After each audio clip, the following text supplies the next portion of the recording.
Oh, by the way, the light here, I'm doing this on low light. I had to wait for an ice cream truck to pass. It took 40 minutes. The ice cream truck was at the same corner for 40 minutes. God, how many kids are here that needs ice cream when there's like a store right around the corner? It's crazy. If you see the lights change, this is why.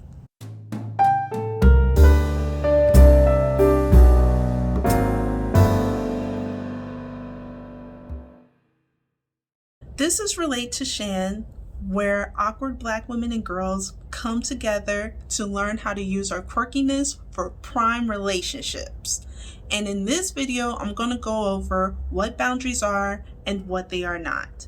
So if that's of interest to you, keep on watching. But before I go into it, I'm going to need you to like, comment, subscribe, hit that little bell notification because YouTube doesn't know I exist yet. And if YouTube doesn't know I exist, YouTube can't tell you when I'm making new videos. Boundaries is just set standards and procedures that you apply and adhere to that protects your peace. Now, what do I mean by peace? Essentially, just your values and your principles. And as such, boundaries keeps out people who will disrupt that peace, keeps out situations that could disrupt that peace. It just keeps certain people out. Number 2, boundaries are standards and procedures that can be applied to anything and anyone. You can have physical boundaries, mental boundaries, sexual boundaries, spiritual boundaries. You can apply the boundaries to your friends, family, jobs, your special someone.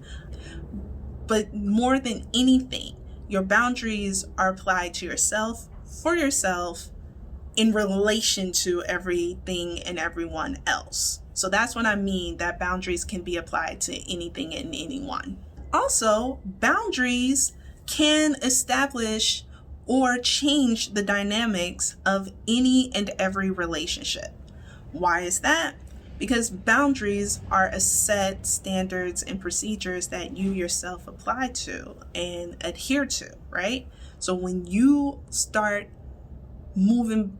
making decisions by certain standards and certain principles you have already laid to protect certain values that you already have, that means you're going to make different decisions, which means you're going to move different.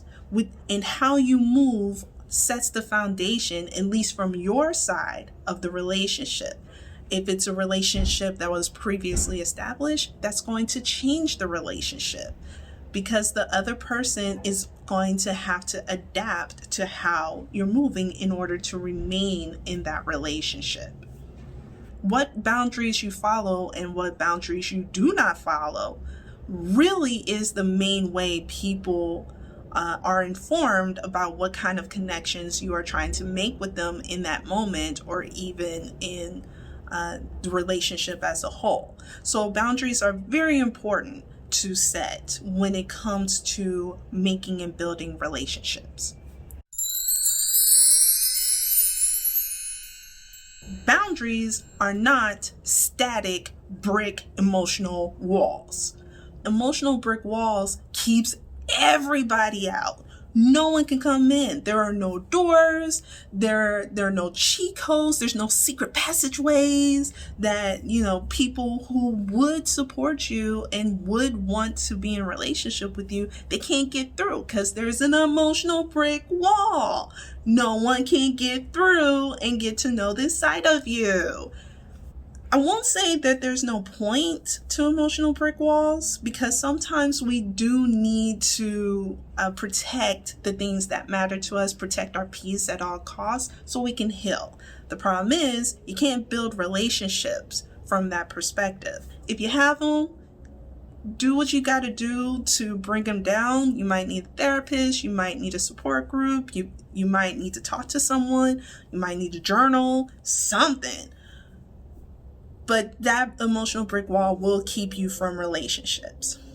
think of boundaries like a wooden gate, right? And what do wooden gates have? Wooden gates have doors, right? Wooden gates are usually not that big. Or you could think of boundaries like a line in the sand. Unlike emotional brick walls, gates and lines in the sand are changeable. They're malleable. You can always, deconstruct a gate and then move it somewhere. You can always change it up. You can always build it up higher. You can always let it down. You can always change the door, where the door is. A line in the sand, you can always just kick the sand. Boundaries are changeable. They are flexible. They are malleable depending on the situation. Number 2, boundaries are not necessarily the same as the person next to you. Do not expect other people to have the same boundaries as you. Do not automatically think that your boundaries are incorrect simply because another person doesn't have the same boundaries as you. Your boundaries are for you and for you alone. Their boundaries are for them and for them alone.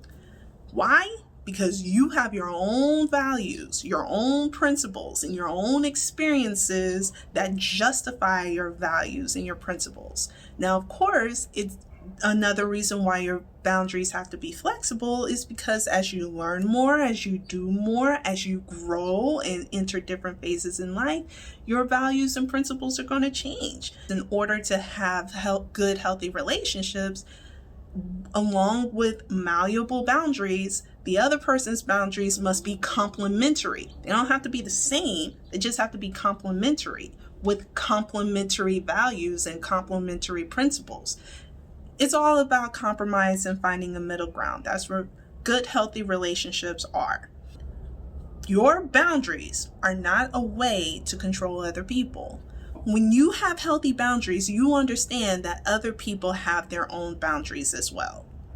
And therefore, having a relationship with someone who has healthy boundaries means that there is an understanding of choice.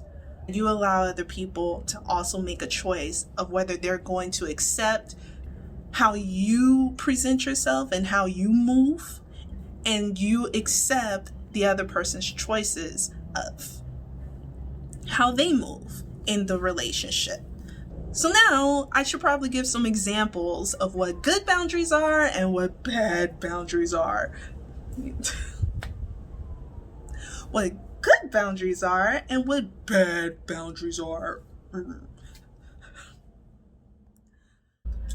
Hey y'all, Editing Shan here. So I'm going to go ahead and cut this video short because it's getting long and I lost the sunlight. Good news, the next part of this video is going to go into more specifics. Bonus, I'm going to actually go into strategies of how to enforce your boundaries. There are actual strategies. Who knew? So you'll definitely have to like, comment, and subscribe. And in the comments, definitely tell me anything that you might have learned in this video that you did not know about boundaries before. You can also put down what lessons you learned about boundaries that you think might be helpful. In any case, I will see you in the next video.